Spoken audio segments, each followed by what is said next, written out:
The night air hung cold over Tbilisi, thick with the breath of conspiracy. In the royal palace, candles flickered in their sconces, casting trembling shadows across stone walls that had witnessed centuries of Georgian glory.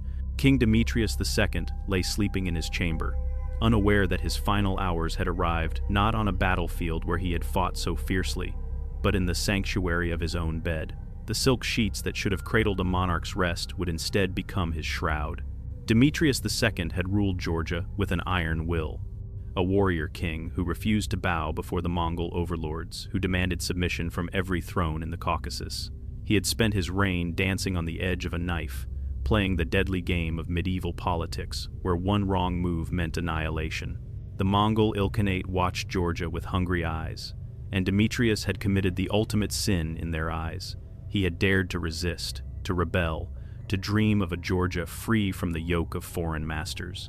His defiance had made him a hero to his people, but it had also signed his death warrant in blood. The conspirators moved through the palace corridors like shadows given human form. These were not foreign assassins but Georgian nobles, men who had once knelt before Demetrius and sworn oaths of loyalty. Now they came with murder in their hearts, convinced that their king's stubbornness would doom them all. The Mongols had made their demands clear: deliver Demetrius or watch Georgia burn. These nobles had chosen survival over honor, collaboration over courage. Their footsteps were silent on the cold stone floors as they approached the royal chamber, each man carrying the weight of what they were about to do.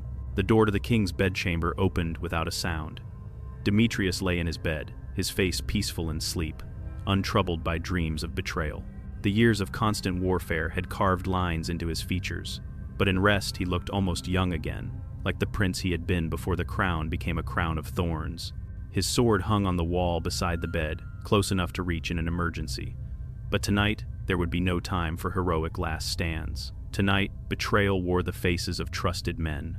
They surrounded the bed in a silent circle, nobles whose names had once been spoken with respect in the halls of Georgian power. Their hands trembled as they reached for the king, not from fear of failure, but from the magnitude of the sin they were committing. In Georgia, the king was more than a ruler, he was anointed by God, a sacred vessel of divine authority. To lay hands on him was to tear the fabric of cosmic order itself. But the Mongols had offered them a choice between damnation and destruction, and they had chosen what they believed was the lesser evil. The attack came with brutal efficiency.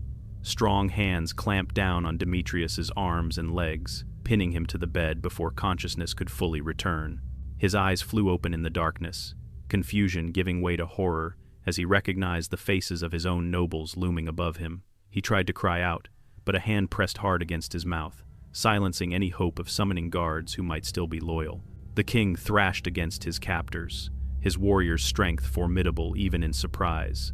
But there were too many hands holding him down, too many men who had sold their souls for the promise of Mongol mercy.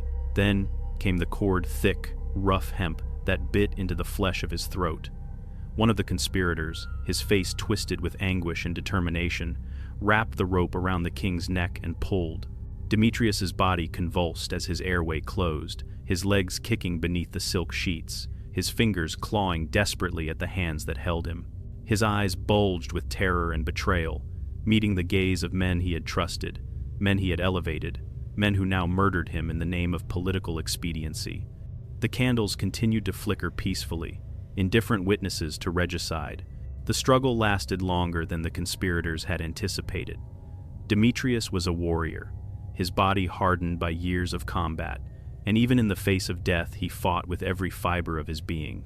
His face darkened from red to purple, veins standing out like cords beneath his skin. Saliva frothed at the corners of his mouth as his body's desperate need for air became agony.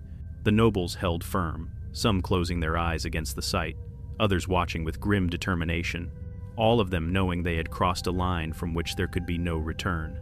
The king's resistance gradually weakened, his movements becoming sporadic twitches, his strength draining away like water through cupped hands. When it was finally over, when King Demetrius II of Georgia lay still and lifeless on his own royal bed, the conspirators released their grip and stepped back. The silence in the chamber was absolute, broken only by their own ragged breathing and the soft crackle of candle flames. They stared at what they had done at the body of their king, his face frozen in an expression of betrayal and suffering, the cord still embedded in the bruised flesh of his neck. Some wept, others stood in shocked numbness. All of them knew that this night would haunt them until their own deaths came calling. They carried the body through the pre-dawn darkness to where Mongol officials waited, delivering their murdered king like merchants presenting goods for inspection. The Mongols received Demetrius's corpse with cold satisfaction, another rebellious ruler silenced, another example made for any who might dare to resist their dominion. The Georgian nobles received their reward. Georgia would not be put to the torch. Their own lands and titles would remain secure, and they could return to their estates as men who had saved their country. But salvation purchased with a king's blood carries its own curse, and history would remember them not as saviors but as traitors who strangled honor itself in the dark. In the days that followed, the news spread through Georgia like poison in the bloodstream. The people who had loved Demetrius for his defiance wept openly in the streets. The churches held services for a king who had died not in glorious battle but in ignoble murder, strangled by his own nobles in his own bed.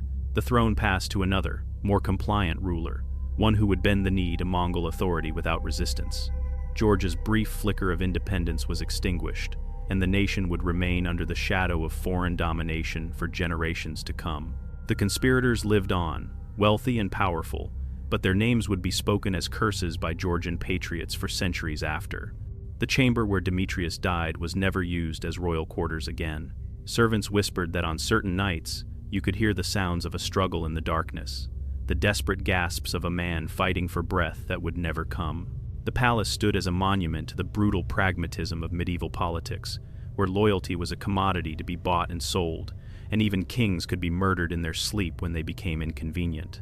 The silk sheets were burned, but the stain on Georgia's nobility could never be washed away.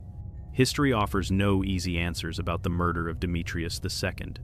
Were the conspirators pragmatic patriots who saved their nation from Mongol wrath, or were they cowardly traitors who murdered honor for the sake of survival? The question has echoed through the centuries, as relevant now as it was on that dark night in medieval Tbilisi. Power demands terrible choices, and sometimes the line between salvation and sin is drawn in blood on silk sheets. What remains undeniable is the image of a king who dared to defy an empire, betrayed not by enemies on the battlefield, but by the men who slept under the same roof, who ate at the same table, who swore oaths they would later strangle with their own hands. If this story made you think, don't look away. Like, share, and subscribe for more dark truths buried beneath history's blood-stained pages, because the past isn't dead, it's still warning us. The choices we make in the shadows echo through eternity, and every crown rests uneasily on a head that others might wish to remove. In the halls of power, trust is the most dangerous luxury, and even sleep offers no sanctuary from the ambitions and fears of men who believe that murder is a form of mercy.